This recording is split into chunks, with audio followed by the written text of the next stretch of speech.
In this video, we're going to be looking at stress, anxiety, and arousal, and going to be analysing these in my two clients.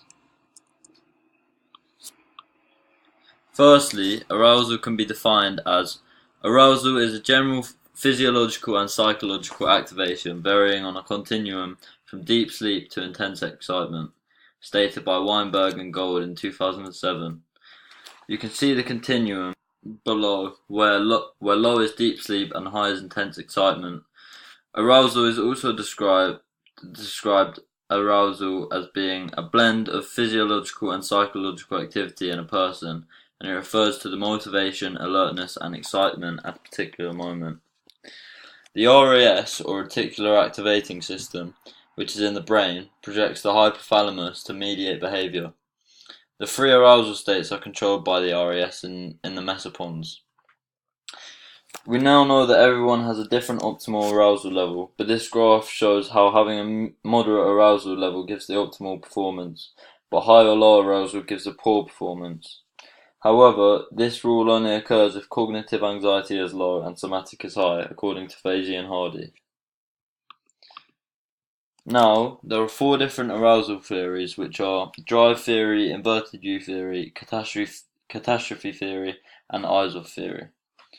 Firstly, drive theory, stated by Hull in 1951, suggests that as arousal increases, so does performance.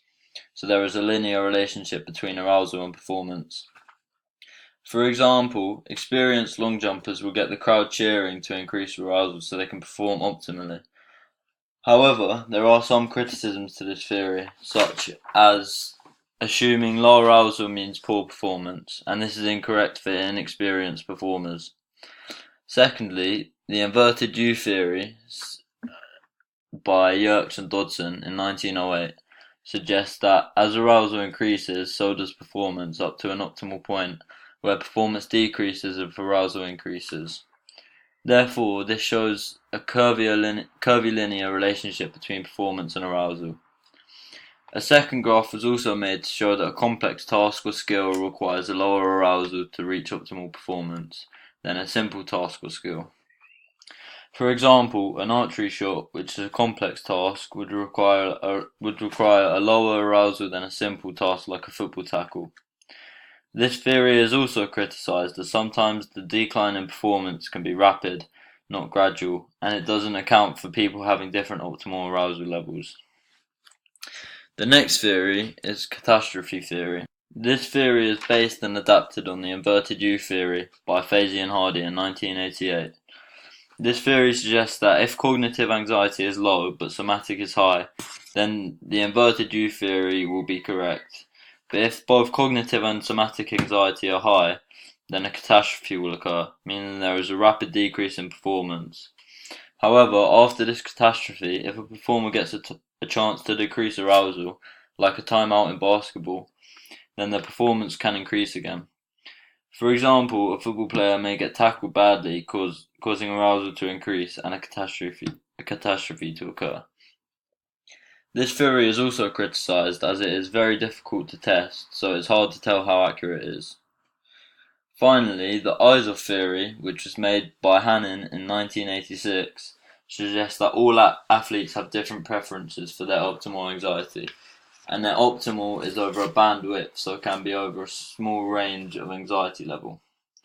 The graph shows how three different athletes work best at either low, moderate, or high anxiety. For example, a point guard in basketball may like to have low anxiety so that they can concentrate on what their team is doing. However, a centre may need high anxiety so he can make strong moves and post people up. There are no major criticisms of this theory, but there are some little ones shown here. Now I'm going to be looking at my first client, Nick, who shows high levels of anxiety.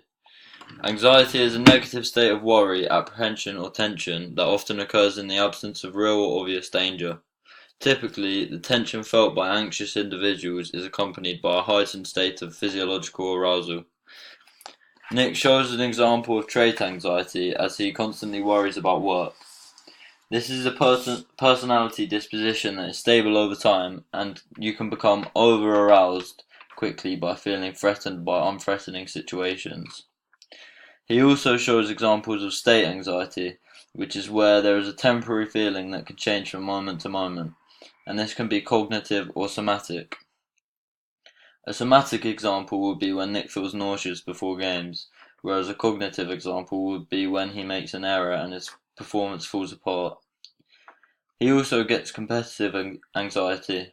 This is defined as competitive state anxiety usually follows patterns of subjective feelings of tension and inadequacy, combined with heightened arousal of the ANS, which was defined by Hackford and Drenkmezger in 1989. There are many factors which could be affecting Nick's anxiety before and during a game. These consist of previous mistakes, importance of the event, fear of injury, fatigue or injury, success or failure, and an environmental influence. To measure Nick's anxiety, I will use the SCAT, which shows levels of state anxiety in competitive situations, and the CSAI, which measures cognitive and somatic anxiety and self-confidence. I could also use the STAI or the SAS. My second client, Sarah, is a great scorer, but in crunch games fails to score efficiently.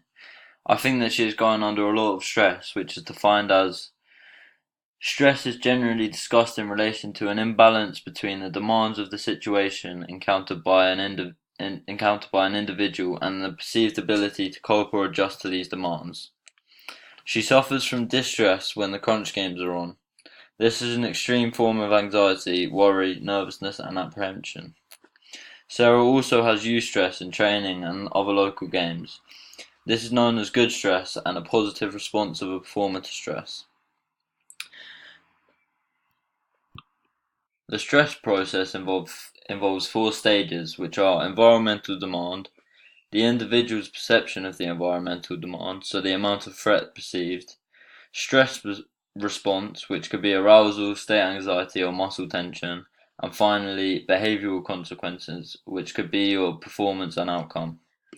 There are many different symptoms of stress. For example, a somatic symptom could be increased heart rate or breathing rate and increased muscle tension, whereas a cognitive symptom could be reduced concentration or loss of esteem. Finally, behavioral symptoms involve fidgeting, moodiness, and nervous habits like biting your nail. Stressors are different factors that can cause stress, and there are 6 different categories of stressors, which are personal factors, lifestyle, sport and environment, occupational, internal, and external. An example for personal and lifestyle would be significant people. For sports and environment would be pressure of event. For occupational, so a coach, would be pressure to win as you could lose your job. An internal stressor could be lack of sleep or injury, and finally an external stressor would be a major life event. Now we are going to be looking at ways Sarah and Nick can control their stress, anxiety and arousal. Firstly, somatic techniques include biofeedback, breathing control, centering and progressive muscular relaxation. The best technique for Nick and Sarah would be breathing control, which is where you use diaphragmatic breathing as a way of focusing on relaxation. To do this, they would take slow, deep breaths over a period of time.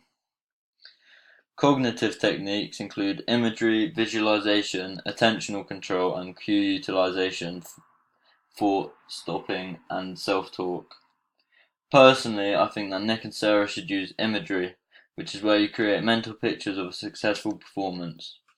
You can create previous experiences or create new ones, and this may help you to form certain skills in games.